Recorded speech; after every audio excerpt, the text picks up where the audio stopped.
The aim of this video is to talk about reform of South Australia to enable tiny housing to be safe, livable and legal. The current situation is if somebody wishes to build a tiny house, that is just a regular house, regular block, you go to the local council, you should be able to get consent for it.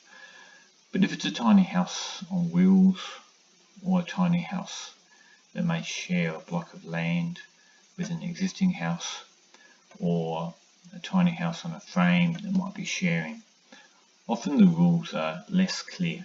And the consequence of that is that the people thinking about doing something may not perceive, or they'll try to squeeze what they're trying to do into different rules.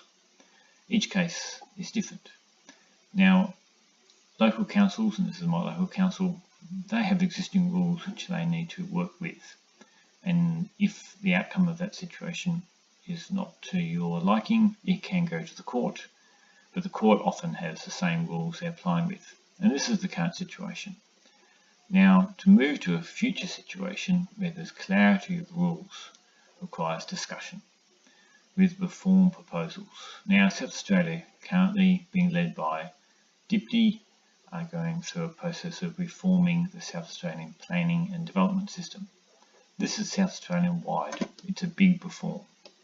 Been going for a couple of years, got a few more years to go, and is looking at regulation, legislation, as well as policy. Sounds very boring, but it's the things that enable certainty.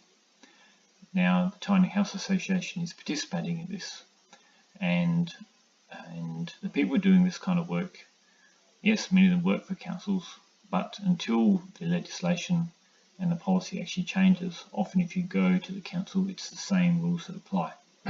So please try to understand that eventually, hopefully, the rules will change, and just stay at the table with these sorts of discussions. Thank you.